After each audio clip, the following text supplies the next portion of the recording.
Mukunda Jewellers, first ever factory outlet opening soon in Jubilee Hills.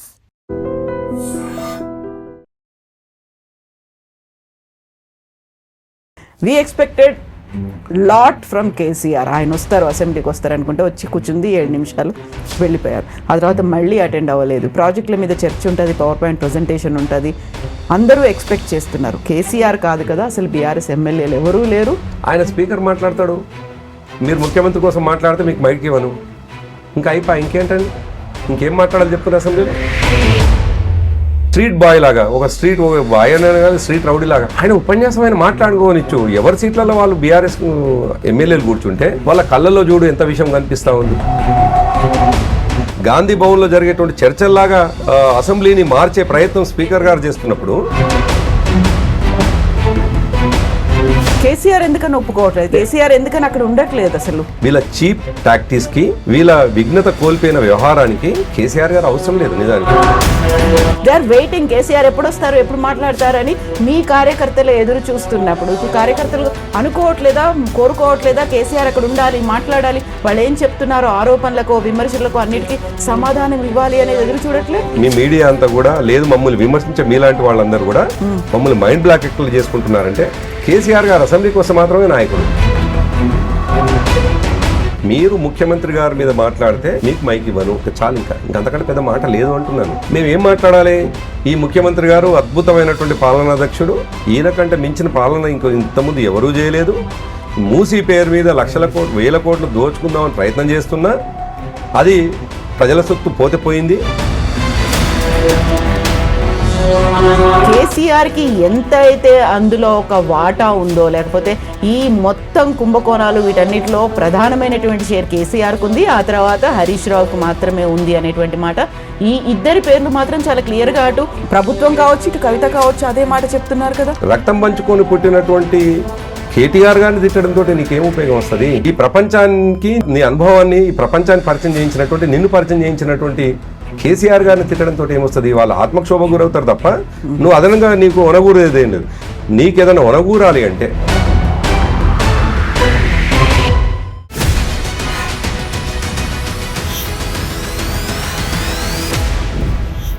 నమస్తే, welcome to I dream inside politics with Kavitha.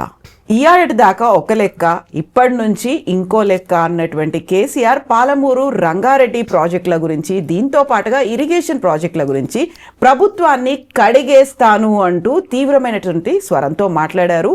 Assembly వేదికగా చర్చించడానికి కూడా పట్టుపడ్డారు. But assembly పెట్టింది ప్రభుత్వం, పాలమూరు రంగారెడ్డితో పాటుగా ఇతర ప్రాజెక్టుల గురించి చర్చించడానికి పవర్ పాయింట్ ప్రజెంటేషన్ కూడా రెడీ చేసుకుంది. బట్ అదే సమయంలో ప్రతిపక్ష పార్టీ బీఆర్ఎస్ ఎందుకని వాకౌట్ చేయడం మాత్రమే కాదు, బహిష్కరించి కూడా వెళ్ళిపోయింది.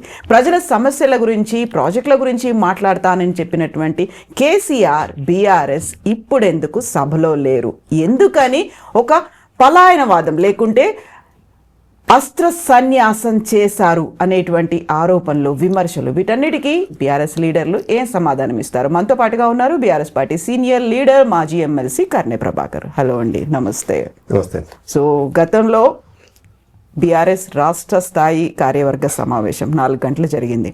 1.5 అవర్ ప్రెస్ మీట్ పెట్టారు. అక్కడ చాలా తీవ్రమైనటువంటి వాయిస్, ఇప్పటిదాకా కేసీఆర్ ఎక్కడున్నాడు అనే దాంతో పాటుగా నిన్నటిదాకా ఒక కథ అయింది, ఈ రోజు నుంచి మాత్రం ఇంకో కథ ఉంటుంది. We expected lot from KCR. ఆయన వస్తారు, అసెంబ్లీకి వస్తారు అనుకుంటే వచ్చి కూర్చుంది 7 నిమిషాలు వెళ్ళిపోయారు. ఆ తర్వాత మళ్ళీ అటెండ్ అవ్వలేదు. ప్రాజెక్టుల మీద చర్చ ఉంటుంది, పవర్ పాయింట్ ప్రజెంటేషన్ ఉంటుంది.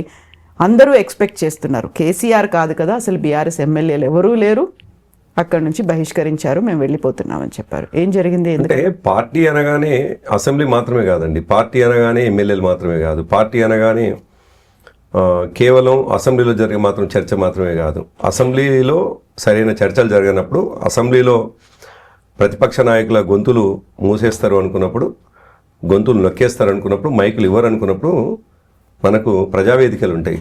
ప్రజలతో మాట్లాడేటువంటి అనేక వేదికల్ని కూడా ప్రతిపక్ష పార్టీలు, ముఖ్యంగా ఉద్యమాలు చేసినటువంటి మాలాంటి పార్టీలు వెతుక్కుంటాయి. అట్లా మేము 4 గంటల సమావేశం అయినా, 2 గంటల కేసీఆర్ గారి ప్రెస్ మీట్ అయినా అల్టిమేట్గా మా లక్ష్యం ఏంటి అంటే, ఈ ప్రభుత్వం ఇచ్చినటువంటి హామీలు ఏమిటి, లేదు మేము గతంలో చేసినటువంటి ప్రాజెక్టులని కొనసాగింపుగా ఈ ప్రభుత్వం చేయాల్సిన పనులు చేయకపోగా వాటిని పక్కకు పెట్టేసి దాంట్లో మేము ఎంత నిజాయితీగా చేసినాము, ఎంత చిత్తశుద్ధితోటి ప్రాజెక్టులని ఇంప్లిమెంట్ చేసినాము, నిర్మాణం చేద్దామని ప్రయత్నం చేసినాము అనేటువంటి వాటిని పక్కకు పెట్టేసి ఒక తప్పుదారి పట్టించేటువంటి పరిస్థితిలో నిజానికి వాళ్ళు చెప్తున్నట్టుగా 290 పైచీలకు ఏవైతే టీఎంసీలు ఉన్నాయో కిరణ్ కుమార్ రెడ్డి ప్రభుత్వంలో ఆనాడు కాంగ్రెస్ ప్రభుత్వమే తీసుకున్నది, రోషే గారి ప్రభుత్వంలో ఆనాడు ప్రభుత్వమే, ఆనాడు డిస్ట్రిబ్యూషన్ జరగలేదు.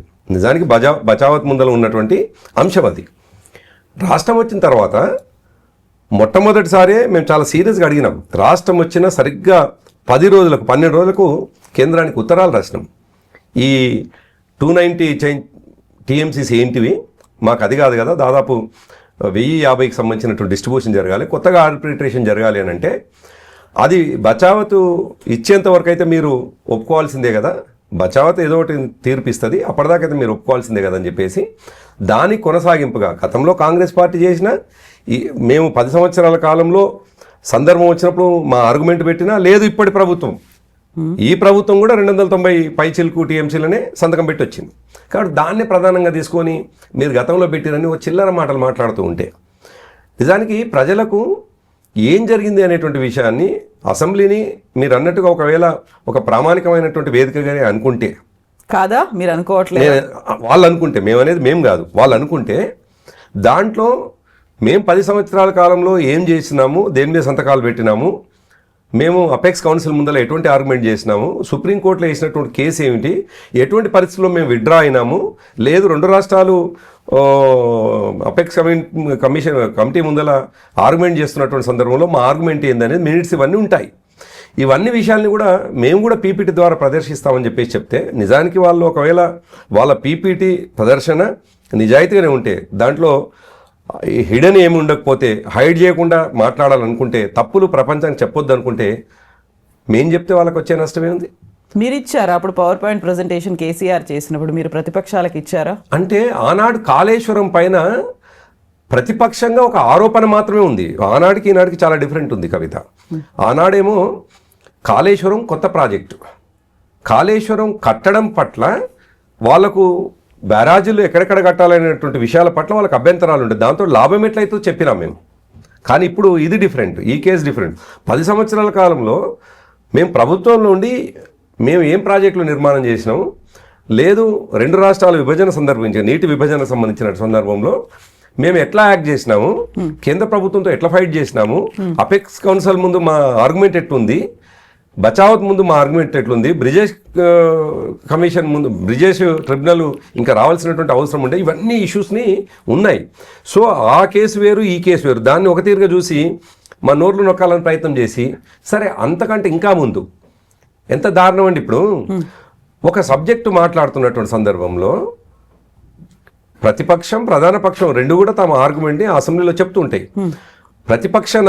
ప్రధాన పక్షం నాయకుడికి ఎంత ఉంటుందో ప్రతిపక్ష నాయకులకు కూడా ఆల్మోస్ట్ ఒక ఫ్లోర్ మీద మాట్లాడుతున్నప్పుడు కొంత ఎడమ కుడివిగా ఉండవచ్చు. ఆయన స్పీకర్ మాట్లాడతాడు, మీరు ముఖ్యమంత్రి కోసం మాట్లాడితే మీకు మైక్ ఇవ్వను, ఇంకా అయిపోయి ఇంకేంటండి, ఇంకేం మాట్లాడాలి చెప్పుకునే అసెంబ్లీలో. నువ్వు ప్రతిపక్ష నాయకుడికి నువ్వు ముఖ్యమంత్రి మీద ఎవరి కోసం మాట్లాడాలి, బయట ఉన్నటువంటి వ్యక్తుల కోసం మాట్లాడాలా, హౌస్లో లేనటువంటి వ్యక్తుల కోసం మాట్లాడాలా, లేకపోతే నరేంద్ర మోడీ కోసం మాట్లాడాలా, లేదు సోనియా గాంధీ కోసం మాట్లాడాలా, రాహుల్ గాంధీ కోసం మాట్లాడాలా, లేదు 2014 కంటే ముందు కాంగ్రెస్ పార్టీ తెలంగాణ ప్రాంతానికి నీళ్ల విషయంలో చేసిన అన్యాయాల కోసం మాట్లాడాలా? మేము మాట్లాడేది ఈ ప్రభుత్వం 2 సంవత్సరాలుగా రేవంత్ రెడ్డి గారు వచ్చిన తర్వాత 90 టీఎంసీల నీళ్ళని 45 టీఎంసీలకి ఎందుకు కుదించడం అనేటువంటి ఆర్గ్యుమెంట్ మాది ఉంటుంది డెఫినెట్గా. అదే కాకుండా చాలా ఇష్యూస్ ఉన్నాయి. మూసీకి సంబంధించినటువంటి సుందరీకరణ విషయంలో మేము కూడా చేద్దాం అనుకున్నాం, ఏ పద్ధతిలో చేద్దాం అనుకుంటున్నాం అనేటువంటి విషయం చాలా స్పష్టంగా క్లారిటీ ఉంది. మా చెప్తున్నటువంటి విషయాన్ని పట్టించుకోకపోగా ఆయన ఉపన్యాసంలో ఒక స్ట్రీట్ బాయ్ లాగా, ఒక బాయ్ అనే కానీ స్ట్రీట్ రౌడీ లాగా ఆయన ఉపన్యాసం ఆయన మాట్లాడుకోనిచ్చు. ఎవరి సీట్లలో వాళ్ళు బీఆర్ఎస్ ఎమ్మెల్యేలు కూర్చుంటే వాళ్ళ కళ్ళల్లో చూడు ఎంత విషయం కనిపిస్తూ ఉంది. వాళ్ళ కళ్ళల్లో ఒకవేళ వాళ్ళకు ఆ శక్తి ఉంటే ఆ చూసిన చూపులతోటే మనం మాడి మసైపోవాలని చూస్తున్నారు వాళ్ళు. ఇదేంది అసలు? ఎవరన్నా ఇంత పర్వర్షన్తో మాట్లాడతారా? ఇంత పర్వర్టెడ్ ముఖ్యమంత్రులు ఇంతకుముందు ఎవరన్నా ఉండేనా? నేను అందుకేమంటున్నానంటే ఒక పాజిటివ్ డిస్కషన్ జరగాల్సినటువంటి అసెంబ్లీలో నీకు నువ్వే ప్రొవోకేట్ చేసి నీకు నువ్వే రెచ్చగొట్టి అవతల వ్యక్తులను గౌరవించకుండా, నిజానికి రేవంత్ రెడ్డి సీనియర్ కాదు, రేవంత్ రెడ్డి చాలా జూనియర్ అండి. ఇలాంటి సంఘటనలు గతంలో జరగలేదా? చాలా చూసాం మనం ఇలాంటివన్నీ. బహిరంగ వేదికల మీద అయ్యాయి, ఉపన్యాసాల్లో అయ్యాయి, ఆ తర్వాత అసెంబ్లీలో కూడా అయ్యాయి. వీటన్నిటిని పక్కకు పెట్టేసి ప్రజా ప్రయోజనాలు, మీరు ఏవైతే పబ్లిక్ ఇంట్రెస్ట్ అన్నారు, అక్కడ సమస్యలు ఉన్నాయి, ప్రాజెక్టులు ఉన్నాయి, అంశాలు ఉన్నాయి, వీటి వారీగా చర్చించడానికి అసెంబ్లీ పెట్టండి అని మీరు చెప్పిన తర్వాత అసెంబ్లీలో ఉండాల్సినటువంటి అవసరం ఉంది. పర్సనల్ అటాక్ గా ఎందుకు తీసుకుంటున్నాం? మేము అదే అంటున్నాం. మేము చాలా మీరు అనేది 100% మేము ప్రజల్లో ఉన్నటువంటి వాళ్ళుగా దాదాపు 20 సంవత్సరాల ఎక్స్పీరియన్స్ ఉన్న ఒక పార్టీగా మేమంటుంది కూడా అదే.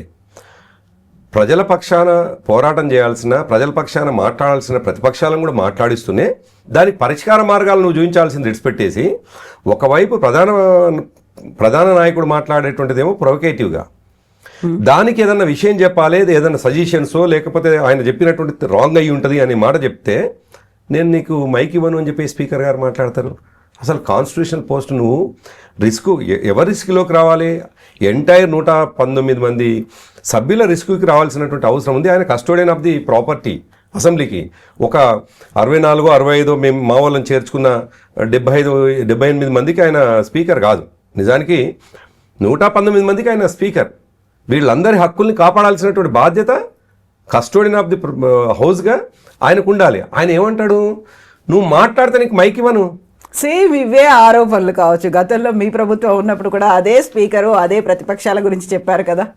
లేదు, స్పీకర్ నోటి నుంచి ఇప్పటివరకు మనం ఎప్పుడు వినం కవిత. మీరు ఎప్పుడైనా గమనించండి, స్పీకరు డెఫినెట్గా ప్రతిపక్షం అయితే స్పీకర్ మీరు కేవలం అధికార పక్షానికే మీకు సమయం ఇస్తున్నారు, మాకు ఇవ్వట్లేదు, మేము వాకౌట్ చేస్తున్నాం. సమయము వేరు. నేనేమంటున్నాను, మీరు అన్నట్టుగా నేను హౌస్ నుంచి వచ్చినాను, నేను చట్టసభలకు వెళ్ళి వచ్చినాను, నేను చూసినాను కదా. సమయం ఇవ్వడం వేరు. ఆయన ఏకంగా తన సభ్యుడి, తన రిస్క్, ఏ సభ్యుడి రిస్క్ అయితే రావాలనో ఆ సభ్యుడికే చెప్తున్నటువంటి మాట ఏంటంటే, నువ్వు ప్రధాన నాయకుడికి ఏదన్నా క్వశ్చన్ వేస్తే ఆయనను విమర్శిస్తే నీకు మైక్ ఇవ్వను అన్నాడు. అసలు ఇంకెక్కడిది? అసలు హౌస్ ఏంది? దాంట్లో ప్రజాస్వామ్య పద్ధతిలో చర్చలు ఎక్కడివి? ప్రోగ్రెసివ్గా సమస్యల పరిష్కార దిశగా జరిగే చర్చలు ఎక్కడివి? అసలు హౌస్లో ఎవరైనా స్పీకర్గా ఉన్నటువంటి వ్యక్తి నిజమే టైం ఓవర్ అయిపోయిందంటే దాన్ని మైక్ కట్ చేసిందంటే కూడా ఇట్స్ ఓకే. చాలా సందర్భాల్లో ఈ ప్రభుత్వం వచ్చిన తర్వాత మేము కూడా ఆరోపించినాం, చేసిరు కూడా వాళ్ళు. కానీ ఇప్పుడు అది కాదు, స్పీకర్ గారే అంటారు మీకు మైక్ ఇవ్వను. అలాంటప్పుడు నిన్న ఒక్కరోజు మాత్రమే వాకౌట్ చేసి ఈ రోజు నుంచి జరగాల్సినటువంటి చర్చలకు సంబంధించి బహిష్కరించకుండా అటెండ్ అయ్యి ఆ చర్చ ఎలా జరుగుతుందో, లేకుంటే మీ మీద వస్తున్నటువంటి ఆరోపణలు ఏంటో వీటన్నిటికీ సమాధానాలు చెప్పుకోవడానికి అక్కడ కేసీఆర్ ఉండాల్సిన అవసరం ఉండే, అప్పుడు ఇరిగేషన్ మంత్రి హరీష్ రావు ఉండాల్సి ఉండే, బీఆర్ఎస్ ఎమ్మెల్యేలు అందరూ ఉండాల్సినటువంటి ఒక సమయం ఇది. ఈ సమయంలో ఎందుకని ఒక అస్త్ర సన్యాసం చేసినట్టుగా మేము బహిష్కరిస్తున్నాం? ఆ మాట ఎందుకు వచ్చింది? ఇప్పుడు మీ మీడియా వాళ్ళు మేము ఎన్ని రోజులు ఉండాలి హౌస్లో అని మీరే నిర్ణయిస్తే మేము ఉండం. ప్రజల కోసం నేనేమంటున్నంటే, మీ ప్రశ్న ప్రజల పక్షాన ఉంటది అని మీకున్నటువంటి ప్రశ్నని మాకేస్తే మేము నిజానికి మాకు స్ట్రాటజీ ఉంటుంది. యాజ్ ఏ పార్టీగా, యాజ్ ఏ పొలిటికల్ పార్టీగా మాకు స్ట్రాటజీ ఉంటుంది. ఇప్పుడు చాలా స్పష్టంగా హౌస్ నడుస్తున్నటువంటి సందర్భంలో హౌస్లో ఆయన స్పీకర్ గారి హిడెన్ ఎజెండా ఏంది, అధికార పక్షం నాయకుల యొక్క హిడెన్ ఎజెండా ఏంది మన క్లారిటీ వచ్చిన తర్వాత ఆయన మొట్టమొదటిగా చెప్తున్న మాట ఏమిటి, నీకు మైక్ ఇవ్వను అని. ఇంకేం చేస్తావు? మీరు చేయాల్సింది ఏంది చెప్పండి అక్కడ. దాన్ని మేమేం చేస్తాం? మేము దాన్ని ఏం చేస్తాం? డెఫినెట్గా మాకున్న ప్రజావేదికలు ఇంకా వేరే ఉన్నాయి, మా ప్రజాక్షేత్రం వేరే ఉంది. ప్రజావేదికలు వేరున్నాయి. కాంగ్రెస్ పార్టీకి ప్రజావేదిక ఉంది, వాళ్ళకంటూ అధికారికంగా గాంధీ భవన్ ఉంది, మీకు తెలంగాణ భవన్ ఉంది, మీకు ప్రజావేదికలు ఉన్నాయి. బట్ ఇద్దరూ కలిసి కూర్చొని మాట్లాడుకోవడానికి, చర్చించుకోవడానికి ఒక వేదిక అసెంబ్లీ. ఆ అసెంబ్లీని మీరు వినియోగించుకోవట్లేదు అనేదే కదా. ఇప్పుడు అసలు అసెంబ్లీని వినియోగించేటువంటి పరిస్థితి లేకుండా స్పీకర్ గారు చేస్తున్నప్పుడు, అది ఒక పీసీసీ కార్యాలయంగా చూస్తున్నప్పుడు, అది ఒక గాంధీ భవన్ లాగా మారుస్తున్నప్పుడు, గాంధీ భవన్లో జరిగేటువంటి చర్చల్లాగా అసెంబ్లీని మార్చే ప్రయత్నం స్పీకర్ గారు చేస్తున్నప్పుడు ఇంకా నిజానికి నో మీనింగ్, అసలు మీనింగ్ లేదండి. ఉంది, ఎంఐఎం ఉంది, వాళ్ళు కూడా కాంగ్రెస్ పక్షానే ఉన్నారు. అందుకే అన్నారు కదా ఆయన నిన్న బీజేపీకి సంబంధించినటువంటి ఒక నాయకుడు అన్నాడు, మహేశ్వర్ రెడ్డి గారు అనుకుంటా, బహుశా మేము కూడా షేర్వాణిలు వేసుకొని వస్తాం, అప్పుడే మాకు ఇస్తట్టున్నారు అవకాశం, లేకపోతే మాకు కూడా ఇచ్చేటట్లేరని. అంటే దీంతో అర్థమవుతుంది అంటే వాళ్ళకు అనుకూలమైనటువంటి పక్షం అసెంబ్లీలో ఉంటే మాత్రమే వాళ్ళు మైకులు ఇస్తారు. అదర్వైజ్ ఎవరైనా క్వశ్చన్ చేసినా బీజేపీ కావచ్చు, సిపిఐ కావచ్చు, ఇంకొక పార్టీకి కావచ్చు, వాళ్ళ క్వశ్చన్ చేస్తే వాళ్ళు మైక్లు ఇచ్చేట్లుగా కనిపించట్లేదు. అటువంటి సందర్భంలో వాళ్లకు తాన అంటున్నటువంటి పార్టీ ఏదన్నా ఉంటే వాళ్ళకే మైకులు అనేది కనిపిస్తుండగా, మేము ఇంకొకటి ఏంటంటే, మేము హౌజ్లో ఉండి చాలా కళ్ళ ముందు తప్పిదాలు అవపడుతుంటే, కళ్ళ ముందు ప్రజలకు తప్పుడు విషయాలు చెప్తా ఉంటే, మేము సాక్ష్యంగా నిలబడడానికి మా పార్టీ ఎట్లా ఒప్పుకుంటుంది? మేము సాక్ష్యం ఎందుకు అవుతాం? కేసీఆర్ ఎందుకని ఒప్పుకోవట్లేదు? కేసీఆర్ ఎందుకని అక్కడ ఉండట్లేదు? అసలు నేనేమంటున్నాను, మా పార్టీకి అద్భుతమైన అనుభవం కలిగేటువంటి నాయకత్వం ఉన్నది. కేసీఆర్ గారు ఉండడం ఉండకపోవడం అనేటువంటిది ప్రజలు చూడటం లేదండి. కేసీఆర్ గారు తర్ఫీదు ఇచ్చిన, కేసీఆర్ గారి నాయకత్వంలో ఎదిగినటువంటి నాయకత్వం అద్భుతమైనది. నిజానికి వీళ్ళ చిల్లర కామెంట్స్కి, వీళ్ళ చీప్ టాక్టిక్స్కి, వీళ్ళ విఘ్నత కోల్పోయిన వ్యవహారానికి కేసీఆర్ గారు అవసరం లేదు. నిజానికి వాళ్ళ స్థాయికి మా ఎదిగొచ్చిన మా నాయకులు కూడా అవసరం లేదు. నిజానికి మా కేటీఆర్ గారు, మా హరీష్ రావు గారు కూడా అవసరం లేదు. ఇంకా తర్వాత వాళ్ళు సరిపోతారేమో అనిపిస్తూ ఉంది. కొత్తగా నిన్న మొన్న ఎమ్మెల్యేలుగా అయినట్టు. ఎందుకంటున్నానంటే ఈ మాట, రేవంత్ రెడ్డి గారు గతంలో మంత్రికి కూడా పనిచేయలేదు, కనీసం గవర్నమెంట్ విప్పుగా కూడా పనిచేయలేదు, ఏకంగా ముఖ్యమంత్రి కూర్చున్నాడు. ముఖ్యమంత్రిగా కూర్చున్నటువంటి వ్యక్తికి అసలు సాంప్రదాయాలు ఏంటివి, రెగ్యులర్గా కొనసాగిస్తున్నటువంటి అంశాలు ఏంటివి తెలిసినటువంటి వ్యక్తి కాదు. ఎమ్మెల్యేగా ఉండి ఏం చేసినారు? మర్యాదలు తెలియవా? ఆయన సభ్యుడిగా ఉన్నట్టుగా ఎట్లయితే వ్యవహరించిండో, ప్రతిపక్షంగా ఉండి ఏ పద్ధతితో వ్యవహరించిండో, ఇప్పుడు ప్రధాన నాయకుడిగా ఉండి కూడా అట్నే వ్యవహరిస్తుండో అంటున్నా. అందుకే ఈ ఉదాహరణ చెప్పిన నేను. ఆయన సభ్యుడిగా 3 సార్లు ఉండి ఏ విధంగానైతే ఇష్టం వచ్చినట్టు వ్యవహరించినాడో, అదే ఇవాళ అధికారం వచ్చిన తర్వాత ముఖ్య సీట్లో కూర్చున్నటువంటి సందర్భంలో, ముఖ్యమంత్రిగా ఉంటున్నటువంటి సందర్భంలో కూడా అట్నే వ్యవహరిస్తే ఎట్లా ఊరుకుంటారో. అందుకేమంటున్నాను, ఇవాళ రేవంత్ రెడ్డి గారికి సమాధానం చెప్పడానికి సామాన్య కార్యకర్త కూడా చాలు అనేటువంటి పరిస్థితి వచ్చింది. ఎందుకంటే ఆయన అంత చీప్ మాట్లాడుతూ ఉన్నాడు. సామాన్య కార్యకర్త చాలు అనుకున్నప్పటికి కూడా, ఓ 10 రోజుల క్రితం కేసీఆర్ వస్తున్నారు, తెలంగాణ భవన్లో ఆయన మాట్లాడతారు అనుకున్నప్పుడు చాలా ఎక్కువ హైప్ అనేది కనిపించింది. Everyone was eagerly waiting. ఆయన కేసీఆర్ ఏం మాట్లాడతారని. సింహం గర్జించింది అన్నారు, లేకుంటే టైగర్ ఈజ్ బ్యాక్ అన్నారు. ఆయనకి ఇచ్చినటువంటి ఆ రోజు ఇంపార్టెన్స్ కావచ్చు, సోషల్ మీడియా అంతా కేసీఆర్ మాట్లాడినటువంటి మాటలతో నిండిపోయింది. అంటే దే ఆర్ వెయిటింగ్, కేసీఆర్ ఎప్పుడు వస్తారు, ఎప్పుడు మాట్లాడతారని మీ కార్యకర్తలు ఎదురు చూస్తున్నప్పుడు, ఇప్పుడు కార్యకర్తలు అనుకోవట్లేదా, కోరుకోవట్లేదా కేసీఆర్ అక్కడ ఉండాలి, మాట్లాడాలి, వాళ్ళు ఏం చెప్తున్నారో ఆరోపణలకు, విమర్శలకు అన్నిటికీ సమాధానం ఇవ్వాలి అనేది ఎదురు చూడట్లే? కేసీఆర్ గారు ఎక్కడ ఉండాలో అక్కడ ఉన్నారు. ఆయన మా పార్టీ అధ్యక్షుడిగా మా పార్టీ సమావేశంలో మా సభ్యులకు, మా ఎమ్మెల్యేలకు కావచ్చు, మా పార్టీ నాయకత్వానికి ఏం డైరెక్షన్ ఇవ్వాలో ఇచ్చినారు. కేసీఆర్ గారు ఏడ కూర్చోవాలి అనేటువంటి విషయము కేసీఆర్ గారు నిర్ణయించుకుంటారు. కేసీఆర్ నేనేమంటున్నట్టు, అసెంబ్లీలో కూర్చోవడమా కూర్చోకపోవడమా, సందర్భానుసారంగా ఆయన రావటమా, ఆ సందర్భం ఏందనేటువంటిది నిర్ణయం కావటమా డెఫినెట్గా జరుగుతుంది. అంత మాత్రాన మీరు చెప్పినట్టుగా ఆ 2 రోజులు స్పెక్యులేషన్సా, లేదు 2 రోజుల తర్వాత వచ్చినటువంటి ఒక రకమైనటువంటి ప్రచారమా? Yes, KCR, that is KCR. అందుకే అంటున్నాను, కేసీఆర్ ఎప్పుడు ప్రజలకు వచ్చినా ఒక విస్ఫోటనమే. కేసీఆర్ ఏది మాట్లాడినా విస్ఫోటనం లాగుంటుంది. ఎందుకు విస్ఫోటనం అనే మాట అంటున్నానంటే, ఆయన ప్రజల కోణంలో మాట్లాడతారు, ప్రజల విషయాల ఎజెండాగా మాట్లాడతారు, ప్రజల సమస్యల్ని ఎజెండాగా మాట్లాడతారు. అది వేదిక ఏదన్నా కావచ్చు, అది కేవలం అసెంబ్లీలో ప్రధాన ప్రతిపక్ష నాయకుడు ఉండేటువంటి వేదిక మాత్రమే కాదు కేసీఆర్ గారిది. కేసీఆర్ గారి ఆదిలాబాద్లో ఉన్నటువంటి చివరి గ్రామం గోండుగూడెం, కోయ తండాల్లో ఉన్నటువంటి అక్కడ కూడా ఆయన వేదికనే.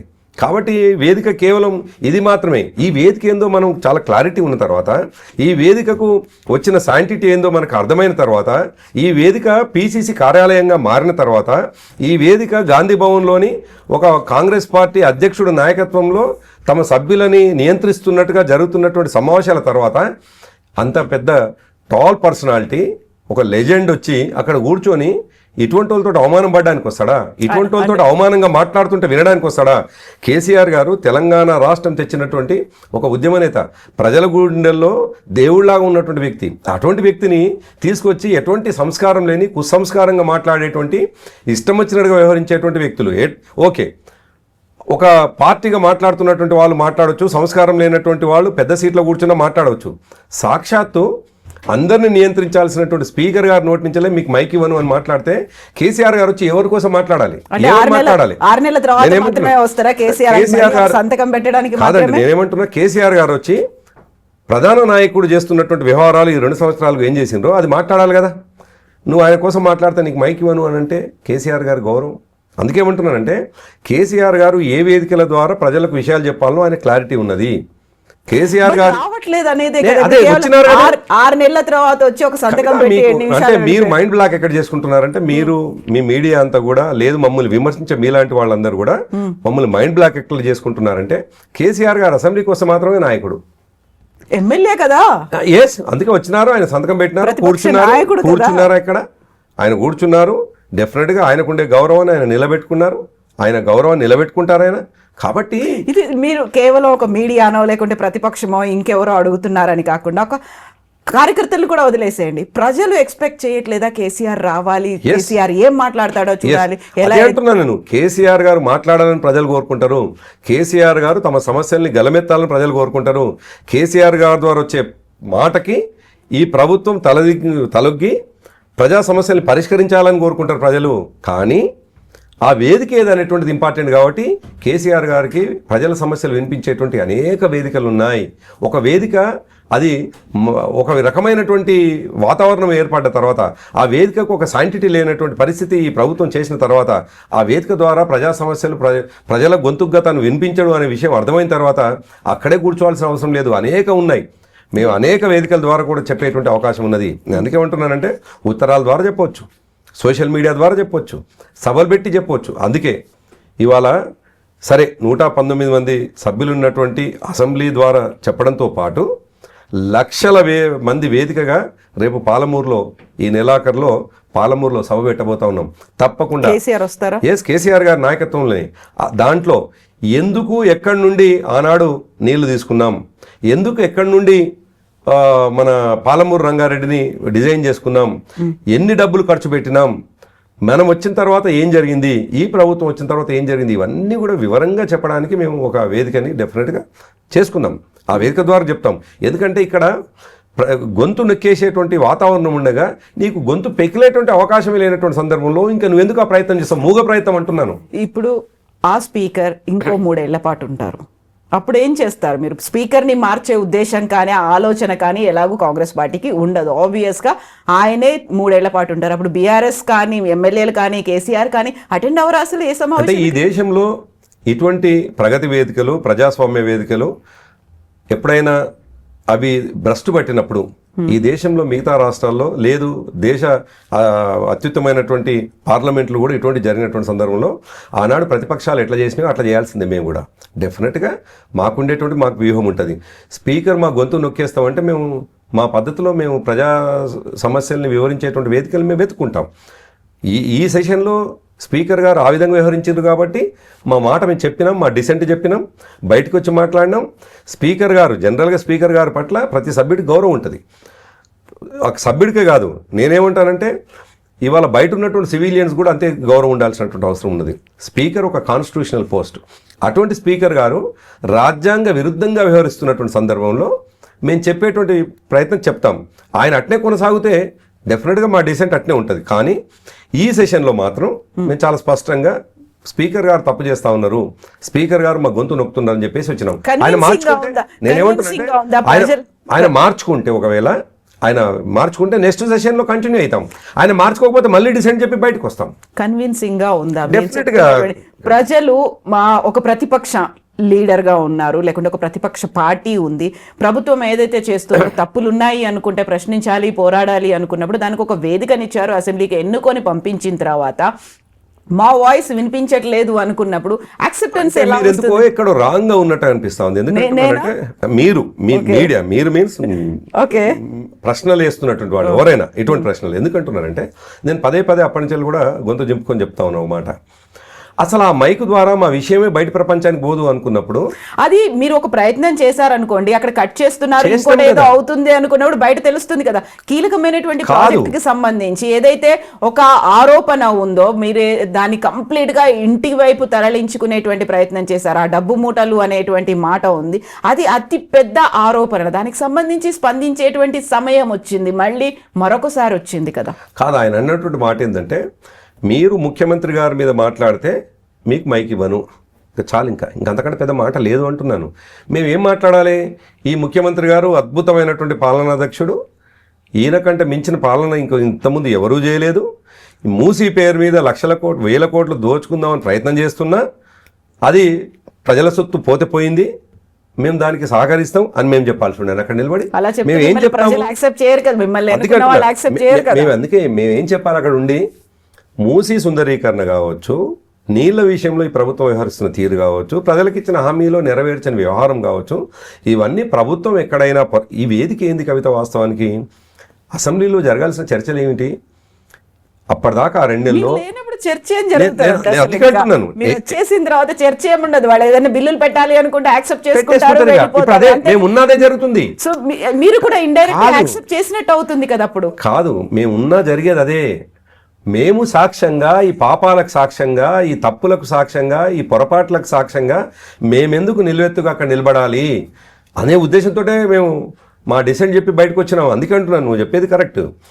మేము లేకపోతే చేస్తున్నారు, మేము ఉన్నా కూడా చేస్తున్నటువంటి సందర్భంలో మేము అక్కడ ఉండడంతో ఏం ఉపయోగం వస్తుంది అంటున్నాను. అందుకేమంటున్నానంటే మా రైట్ని, మేము ప్రజాస్వామ్య పద్ధతిలో మాకు రావాల్సిన రైట్ ఏదైతుందో మేము మాట్లాడాల్సిన వేదిక అది. ఈ 3 నెలల్లో 4 నెలలు జనరల్గా సెషన్స్ 3 times 4 times జరుగుతాయి. ఆ 4 నెలల్లో ప్రజల్లో మేము తిరుగుతున్నటువంటి సందర్భంలో, మా సభ్యులు తిరుగుతున్న సందర్భంలో ఏమేమి విషయాలు వాళ్ళ దృష్టికి వస్తాయో అది హౌస్లో పెట్టి చర్చించుకొని ప్రభుత్వం పరిష్కరించే దిశగా చర్చలు జరగాలి. నువ్వు ప్రభుత్వాన్ని అడగనే వద్దు, నీ మైక్ ఇవ్వను అన్న తర్వాత ఇంకా నీకు అక్కడ ఏముంది? అసలు దేర్ ఇస్ నో మీనింగ్ అంటున్నాను. ఓకే, అసలు మీనింగ్లెస్గా మా అటెండెన్స్ ఉంటుంది. మా అటెండెన్స్ ఎట్లుంటుంది అంటే, ఒకవేళ అక్కడే ఉంటే నీకు మైక్ ఇవ్వను, నువ్వు కూర్చో, మేము నీ ముందరనే పాపాలన్నీ చేస్తాం, నీ ముందే మేము చేయాల్సిన అవినీతి అంతా మేము రాసేసుకుంటాము, మా తప్పులన్నీ చేసేసుకుంటాం, నువ్వు మాత్రం మౌనంగా ఉండు, ఒకవేళ నువ్వు మాట్లాడుతుంటే నీకు మైక్ ఇవ్వను అన్న తర్వాత మీనింగ్లెస్ కదా అసలు. స్పీకర్ పోడియం దాకా వెళ్తారు, లేకపోతే అక్కడే కూర్చొని బయట ఇవన్నీ ఉన్నాయి. అయితే బీఆర్ఎస్ చీఫ్ కేసీఆర్ కనుక అసెంబ్లీకి రాకపోతే బీఆర్ఎస్ పార్టీ ఉనికిలోనే ఉండదు అనే ఒక మాట, చాలా స్ట్రాంగ్ స్టేట్మెంట్ కవిత దగ్గర నుంచి వచ్చింది. సరే, కాంగ్రెస్ వాళ్ళు మాట్లాడుతున్న విషయాలు తను మాట్లాడుతూ ఉన్నది. కాంగ్రెస్ కార్యకర్తలు, కాంగ్రెస్ నాయకులు, రేవంత్ రెడ్డి గారు, వాళ్ళ మంత్రివర్గం ఏమైతే మాట్లాడుతుండో సేమ్ అటువంటి మాటలే. నిజానికి ఒక ప్రతిపక్షంగా ఉండాలనుకుంటున్నటువంటి, ప్రజా సమస్యల మీద గలమెత్తాలనుకుంటున్నటువంటి ఏ వ్యక్తులైనా, వారు కవిత గారా మరొకరా, ఇవాళ ప్రభుత్వంలో ఎవరున్నారు? ప్రభుత్వంలో ఉన్నటువంటి వ్యక్తులు మాట్లాడాలి తప్ప, వాళ్ళ మీద మాట్లాడాలి తప్ప, మళ్ళీ ప్రతిపక్షంగా ఉండి మమ్మల్ని 10 ఏళ్ళు, మేము 9.5 సంవత్సరాలు పరిపాలనలో ఉంటే మీది బాగాలేదనుకున్నారా? లేదు, మీకంటే గొప్పగా ఆయన చేస్తానని హామీలు ఇస్తుండు కాబట్టి ఆయనను గెలిపించుకుంటాం అనుకున్నారా? కానీ గెలిపించినారు. ఆయన తనని అడగాలి కదా. ఇవాళ కాంగ్రెస్ పార్టీ పక్షాన ముఖ్యమంత్రిగా అయినటువంటి రేవంత్ రెడ్డి గారిని అడగాల్సింది పెట్టేసి కేసీఆర్ గారి మీద విమర్శిస్తే దాంతో ప్రజలకు కూడా క్లారిటీ వస్తుంది. అసలు విమర్శించాల్సినటువంటి బాణం ఎక్కువ పెట్టాల్సింది ప్రతిపక్షం మీద, ప్రధాన పక్షం మీద.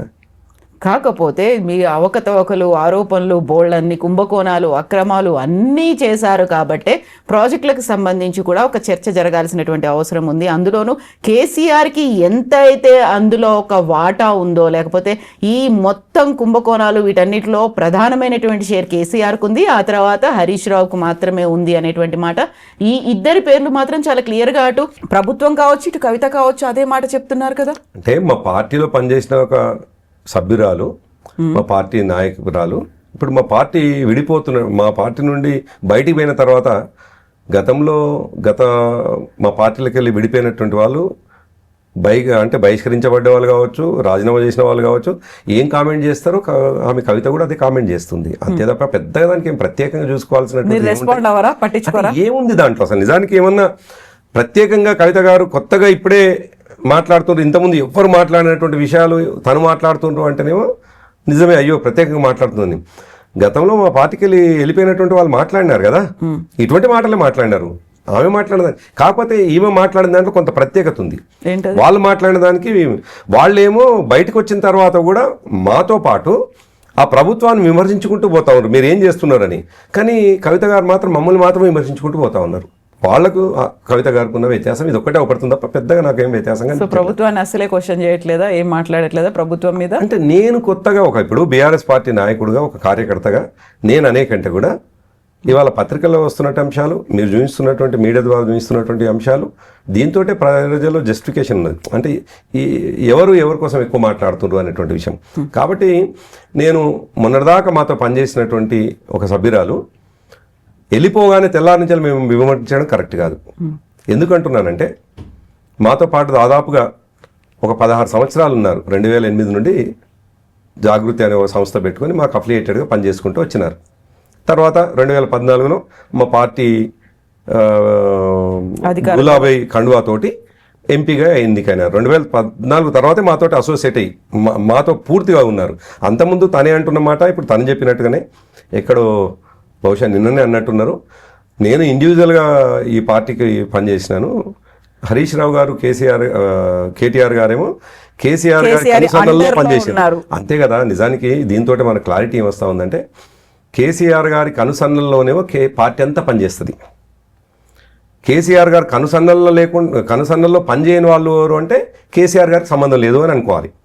ఎప్పటిదాకా తను ఓ సంస్థ పెట్టి 2008 నుండి 2014 వరకు మాకు అనుబంధంగా లేరని వారే చెప్పినారు. 14 తర్వాత మా పార్టీ సభ్యురాలు. సో ఇంతకాలం మా పార్టీ దాదాపు 10 సంవత్సరాలు మా పార్టీ సభ్యురాలుగా ఉన్నటువంటి వ్యక్తి ఇప్పుడు బయటికి పోయి మిగతా వాళ్ళు మాట్లాడుతున్నట్టుగానే మాట్లాడితే వెంటనే మేము ఎట్లా విమర్శించి కూడా ధర్మం కూడా కాదు కదా, మేము మాట్లాడడం కూడా ధర్మం కాదు. కాకుంటే ప్రతిరోజు ఇప్పుడు ఈ రోజు కూడా సూర్యాపేటకు వెళ్ళారు. సో ఆబ్వియస్గా నల్గొండ జిల్లాకి సంబంధించి మళ్ళీ మాటలు అనేవి, అస్త్రాలు అనేవి మీ వైపే వస్తుంటాయి. అందులో జగదీష్ రెడ్డి ఉండొచ్చు, తుంగతుర్తిలో గాదరి కిషోర్ గురించి ఉండొచ్చు, ఇవన్నీ కూడా యాడ్ అయ్యి వస్తున్నాయి. అంటే ప్రతిదీ మీకే వస్తున్నాయి అస్త్రాలు. నేను మీతో రిక్వెస్ట్ ఏం చేస్తున్నానంటే, మీరు సీనియర్ జర్నలిస్ట్, చాలా విషయాలు మీరు దగ్గరికి వెళ్ళి చూసినారు కూడా, మీ మీడియా కూడా చూసింది. ఇప్పుడు మనం మాట్లాడుతున్న విషయాలు కూడా బయట వాళ్ళు కూడా చూస్తారు. సహజంగా ఒక వ్యక్తి లేదు ప్రజల సమస్యల కోసం పోరాడాల్సినటువంటి వ్యక్తి, లేదు ఒకవేళ కవిత గారే, ఇప్పుడు మా పార్టీ సభ్యురాలుగా ఉన్న కవిత గారే, గతంలో ఉన్న సభ్యురాలే, ఆమె నేను ప్రజా సమస్యల కోసం ప్రజల్లో తిరుగుతున్నా అంటుంది. జనం బాట అని చెప్పేసి వెళ్తా ఉన్నారు. జనం బాటలో ఏ విషయాలు తెలుసుకోవాలి? ప్రస్తుతం అక్కడ జనం ఎదుర్కొంటున్నటువంటి సమస్యల్ని నేను ఇంతకుముందే కమిట్ అయిన మీతో చాలా క్లారిటీగా చెప్పినాను. మా పరిపాలన మీద కోపం వచ్చా, లేదు మిగతా ఆయన మాకంటే ఎక్కువ చేస్తాని మోసం చేసిండా, కానీ మమ్మల్ని ఓడగొట్టినారు. ఇంకా మేము ఓడిపోయి ఉన్నాం. ఇవన్నీ కలగలిపే కదా మేము ఓడిపోయింది. 9.5 సంవత్సరాల తర్వాత మేము ఓడిపోయి ఉన్నామంటే ఇవన్నీ కలగలిపే. ఇప్పుడు ప్రశ్నించాల్సింది ఎవరు? కవిత గారు ఇప్పుడున్నటువంటి మన ప్రభుత్వాన్ని.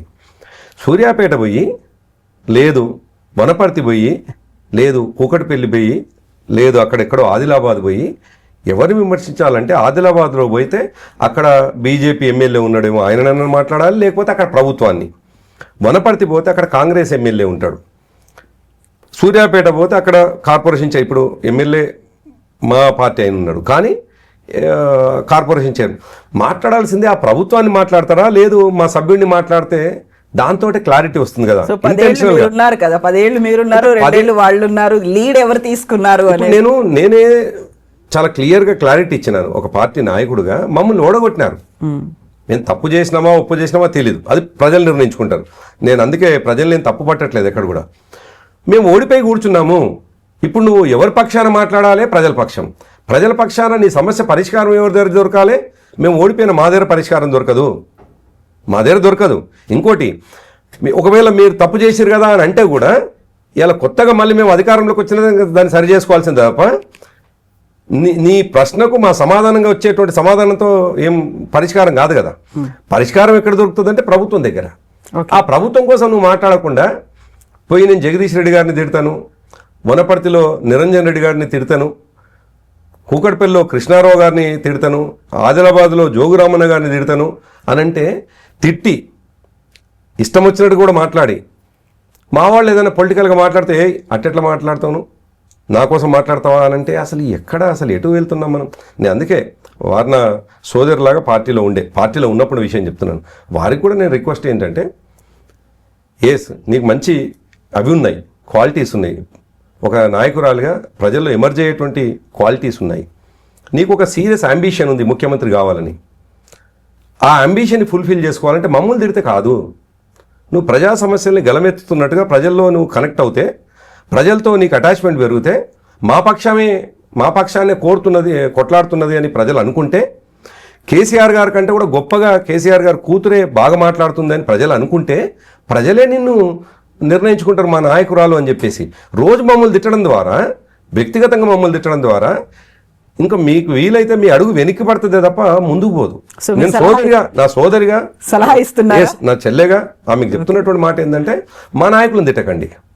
మా కేసీఆర్ గారిని నీకు కన్న తండ్రి కదా, దాదాపు ఇవాళ 49-50 ఇయర్స్ వచ్చి ఉంటాయి, మీకు 48 ఇయర్స్ ఉంటాయి, 48 సంవత్సరాలు గొప్పగా పెంచిండు కదా. వాళ్ళ అన్న తోబుట్టు కదా, రక్తం పంచుకొని పుట్టినాడు కదా. రక్తం పంచుకొని పుట్టినటువంటి కేటీఆర్ గారిని తిట్టడంతో నీకేం ఉపయోగం వస్తుంది? ఈ ప్రపంచానికి నీ అనుభవాన్ని ఈ ప్రపంచాన్ని పరిచయం చేయించినటువంటి, నిన్ను పరిచయం చేయించినటువంటి కేసీఆర్ గారిని తిట్టడంతో ఏమొస్తుంది? వాళ్ళ ఆత్మక్షోభ గురవుతారు తప్ప నువ్వు అదనంగా నీకు ఒనగూరేదేం లేదు. నీకేదైనా ఒనగూరాలి అంటే, నువ్వేదన్నా నీ లక్ష్యం వైపు నువ్వు ముందుకు పోవాలి అని అంటే, నువ్వు అనుకున్న ముఖ్యమంత్రి కావాలి అని అంటే, నువ్వు అనుకున్నటువంటి ముఖ్యమంత్రి కావాలంటే, మీరు కూడా కోరుకుంటున్నారా, సలహా ఇస్తున్నారు? నేనేమంటున్నానంటే, ఒక ఉద్యమ సహచరిని, దాంతోపాటు మాకు ఆ కుటుంబంతో ఉన్నటువంటి అనుబంధంతో ఒక చెల్లెలాగా పెరిగింది. మా పార్టీ మారినంత మాత్రాన మాకు శత్రువులాగా మేమేం చూడట్లేదు. ఓకే, మా అదంతా ఏంటంటే అభ్యంతరం అంతా మా కేసీఆర్ గారిని తిడుతున్నప్పుడే, కేటీఆర్ గారిని తిడుతున్నప్పుడే, హరీష్ రావు గారిని ఏమన్నా తులనాడుతున్నప్పుడే, లేదు మా నాయకత్వాన్ని ఇంతకుముందు నేను చెప్పినటువంటి మా నాయకులందరినీ తులనాడుతున్నప్పుడే మాకు అభ్యంతరం తప్ప మాకు ఎందుకు ఉంటుంది అభ్యంతరం? ఆమె ఇప్పుడు నీకు సంబంధం లేకుండానే ప్రజల్లో ఎమర్జ్ అవుతుంది, నీకు సంబంధం లేకుండానే ప్రజల్లో ఒక నాయకురాలుగా ఎదుగుతుంది, నీ ఇన్వాల్వ్మెంట్ లేకుండానే ఓ ముఖ్యమంత్రి అయ్యేటువంటి అవకాశం ఉంది అన్నప్పుడు నీకు అభ్యంతరం ఏంది? లేదు, నువ్వు ప్రతిపక్ష నాయకుడిగా ఉండి నువ్వు పొలిటికల్గా ఏదన్నా ఇష్యూ ఉంటే మాట్లాడొచ్చు, కానీ వ్యక్తిగతంగా ఆమె ఎదుగుదలని మేము ఎట్లా ఆపగలుగుతాం? అందుకేమంటుందంటే, ఆమెకు సూచన ఎందుకు చేస్తున్నాను, మనం ఇంతకాలం అనుబంధంతో ఉన్నాం కదా, ఇంతకాలం కలిసి పెరిగినాం కదా, ఇంతకాలం కలిసి నడిచినాం కదా, తండ్రి బిడ్డ అనేటువంటి అనుబంధం, అన్న చెల్లెలు అనేటువంటి అనుబంధం, మొత్తం మా 70 లక్షల కార్యకర్తలు మా కుటుంబానికి చెల్లెలాగా అక్కలాగా పెరిగినావు కదా, మమ్మల్ని అంత తొందరగా విమర్శిస్తే ఎట్లా అవుతుంది అంటున్నాను. అందుకే నేను చాలా పాజిటివ్గానే మాట్లాడుతాను, విమర్శించట్లేదు. మీరు కోరుకుంటున్నారు, సలహా ఇస్తున్నారు అంటే సీఎంగా చూడాలని మీరు కూడా నేను ఆమెకున్నటువంటి ఎబిలిటీస్తో, ఆమెకున్నటువంటి క్వాలిటీస్తో అవుతుందా కాదా ఆమె విషయం. నేను అదంటున్నా, ఒకవేళ ఆమె అవుతుంది అనుకున్నా ఇటువంటి పిచ్చి పనులు చేసుకోవడంతో నష్టం అవుతుంది కదా. కేసీఆర్ గారినే తిట్టడంతో కేసీఆర్ గారు దాదాపు ఎవరు అవునన్నా కాదన్నా ఇవాళ ఒక రేవంత్ రెడ్డి కుటుంబం తప్ప నేను అంటాను, ఆయన ఇమీడియట్గా ఉన్నటువంటి క్యాబినెట్లో ఉన్నటువంటి వాళ్ళ మనసుల్లో కూడా కేసీఆర్ గారే అద్భుతం చేసిండ్రు అనేటువంటి ఒక చర్చ ఉన్నటువంటి ఈ రోజుల్లో 4.5 కోట్ల ప్రజల మనసుల్లో ఆయన దేవుళ్లాగా, తెలంగాణ తీసుకొచ్చిన వాళ్ళలాగా, అభివృద్ధి చేసిన వాళ్ళలాగా కేసీఆర్ గారు ఉన్నారు. అంత గొప్ప కేసీఆర్ గారిని ఒక్క రేవంత్ రెడ్డి కుటుంబం ఎట్లయితే వ్యతిరేకిస్తున్నదో అట్లా రేవంత్ రెడ్డి కుటుంబం లాగా నువ్వు వ్యతిరేకిస్తే ఏం ఉపయోగం? నువ్వు ఒక్కదాన్ని వ్యతిరేకించడం వద్దు అంటున్నాను నేను. నా రిక్వెస్ట్ ఆమెతో ఏంటంటే, మీరు చర్చకు తీసుకొచ్చారు కాబట్టి నిజానికి మేము మాతో పాటు నడిచినటువంటి ఒక చెల్లెలాగా నడిచినటువంటి ఆమెని చిన్న వెంటిక వాసి ఆమెకు నష్టం జరిగేటువంటి మాట మాట్లాడడం కూడా మాకు ఇష్టం అనిపించదు. కానీ ఆమెకు సూచన, ఎందుకంటే చాలా కాలం ప్రయాణం చేసాం కాబట్టి, నిన్ను కనిపించినటువంటి తండ్రిని మానసికంగా క్షోభకు గురి చేస్తే నీకు మంచిది కాదు. అది నిన్ను ఎవరైతే ప్రజలు కోరుకుంటున్నారో, ప్రజలు నువ్వు కోరుకుంటున్నావో, నువ్వు అయ్యేటువంటి లక్ష్యం వైపు నువ్వు పోలేవు, కష్టమవుతుంది, ఆగిపోతావు, మధ్యలో ఎక్కడో ఆగిపోతుంది. నేను 25 ఏళ్ళ నాకంటే రాజకీయాల్లో కవిత గారు జూనియర్, నాకంటే 25 ఏళ్ళేమో నేను బీఆర్ఎస్తో అనుబంధం ఉన్న విద్యార్థి రాజకీయాల్లో 92 నుంచి ఉన్నాను. నేను చాలామందిని చూసినాను, ఈ దేశంలో ఉన్నటువంటి రాజకీయ నాయకులని చాలామందిని చూసినాను. చాలా ప్లానింగ్గా, చాలా పగడ్బందీగా, చాలా జాగ్రత్తగా ప్రజా సమస్యలని ఎప్పటికప్పుడు మాట్లాడుతూ, సరైన ఉద్యమాలు చేస్తూ, సరైనటువంటి వేదికల్ని సెలెక్ట్ చేసుకొని ముందుకు పోయినటువంటి వాళ్ళు, సక్సెస్ అయినటువంటి వాళ్ళని చూసినాను. మనం కేసీఆర్ గారినే, ఆయనతో పాటు బహుశా కేసీఆర్ గారు 47 సంవత్సరాలు ఉన్నటువంటి సందర్భంలో నాకు 30 సంవత్సరాలు ఉండి ఆయనతో అటాచ్ అయినా. నేను 30 సంవత్సరాల వయసు ఉన్నప్పటి నుంచి ఆయనకు 47 సంవత్సరాలే. ఆనాటి నుంచి ఈ రోజు వరకు ఆయన చూసుకుంటూ వస్తా ఉన్నా నేను. ఆయన ఎంత జాగ్రత్తగా ప్రతి అడుగు ఈ దేశంలోనే చాలా బలమైనటువంటి సామాజిక వర్గాన్ని, ఒకవైపు తెలంగాణను వ్యతిరేకిస్తున్నటువంటి సందర్భాన్ని ఆయన ఇవన్నిటిని కూడా దాటుకుంటూ, ఇవన్నిటిని కూడా పక్కకు నెట్టుకుంటూ, ఎటువంటి ఆర్థిక బలం లేకుండా, ఎటువంటి సామాజిక బలం లేకుండా, ఎటువంటి మిగతా అవన్నీ లేకుండా ఒకటే ఒక ఈక్వేషన్ తెలంగాణ అనేటువంటి ఒక బలంతో మాత్రమే ప్రజల ముందుకు వచ్చి ఒక సబ్జెక్ట్ని ఎన్నుకున్నాడో, అట్లా ప్రజల ప్రేమని, ప్రజల యొక్క అభిమానాన్ని చూరగొనేటువంటి విషయాన్ని ఎత్తుకోదప్ప ప్రజలందరూ కేసీఆర్ గారిని ఇష్టపడతా ఉంటే, ప్రజలు కేసీఆర్ గారిని నువ్వు తిడుతూ ఉంటే నువ్వు ప్రజానాయకులుగా కావడం కష్టమవుతుంది అంటున్నాను. ఎస్, ఇప్పుడు మనం మళ్ళీ అసెంబ్లీ దగ్గరికి వెళ్తే యాక్చువల్గా మీకు తెలుసు మీ పార్టీ స్ట్రాటజీ ఏంటి అనేది, కార్యకర్తలకు తెలుసు అంటున్నారు, సరే ప్రజలు అర్థం చేసుకుంటారు అంటున్నారు. Then what about MLAs? వాళ్ళు చాలా ప్రిపేర్డ్గా ఉన్నట్టున్నారు. కాంగ్రెస్ పార్టీ ఏం చెప్తుంది, ప్రభుత్వం ఏం చెప్తుంది, వాటన్నిటికీ సమాధానాలు ఇవ్వడానికి చాలా ప్రిపేర్డ్గా ఉన్నారు. కాబట్టి మాకు పవర్ పాయింట్ ప్రజెంటేషన్ ఇవ్వండి అని మీరు ఆల్ ఆఫ్ సడన్గా వాకౌట్ చేశారు, బహిష్కరించారు. వాళ్ళు కొంచెం అసంతృప్తి ఉన్నట్టు కనిపిస్తోంది. అంటే మా శాసనసభ్యులు 28 మంది ఉన్నారు, 27 మంది శాసనసభ్యులు తీసుకున్న నిర్ణయం అది, వ్యక్తులుగా ఉండేటువంటిది ఉండదు. నేనేమంటున్నానంటే ఏ నిర్ణయం మా శాసనసభ పక్షం ఉంటుంది తప్ప ఇండివిజువల్స్ ఉండరు. నేను విన్నది ఏంటంటే చాలా మంది అందులో ఉన్నటువంటి వాళ్ళు చాలా సీనియర్లు, అక్కడ ప్రభుత్వంలో మంత్రులుగా చేసిన వాళ్ళు, ఇప్పటికే ఒక 5-6 సార్లు ఎమ్మెల్యేలు అయిన వాళ్ళు చాలా దాన్ని ఎదుర్కోవడానికి సిద్ధంగా ఉన్నారు. ధీటుగా దాన్ని అక్కడ జరిగేటువంటి ప్రభుత్వం చెప్తున్నటువంటి అంశాలకి సంబంధించి ఆన్సర్స్ ఇవ్వడానికి రెడీగా ఉన్నప్పటికి కూడా ఆల్ ఆఫ్ సడన్గా చలో మనం బాయ్కాట్ చేద్దాం, వెళ్ళిపోతున్నామని చెప్పేసరికి కొంచెం అసంతృప్తి అనేది బీఆర్ఎస్ ఎమ్మెల్యేల్లో కూడా కనిపించింది అనేది. అంటే చలో మనం వెళ్ళిపోతున్నాం అనేటువంటి మాట ఎవరంటారు?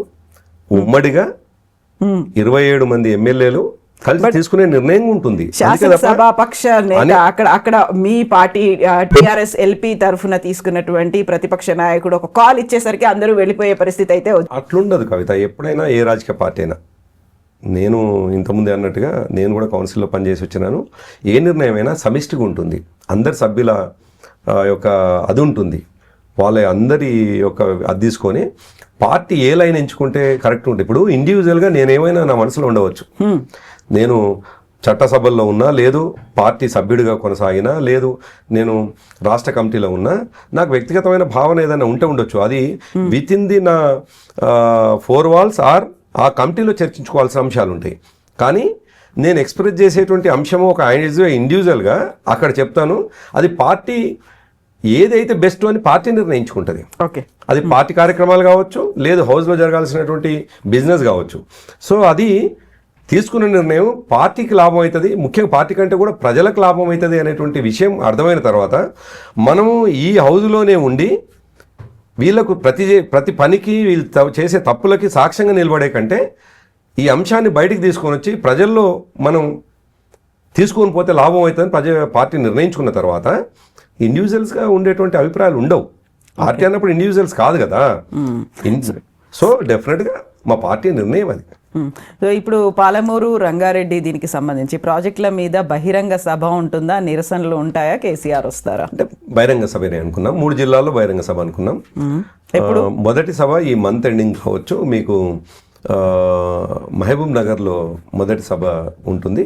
సమయము, తేదీ, తర్వాత ఇదంతా కూడా మా పార్టీ నిర్ణయించుకోవాల్సింది.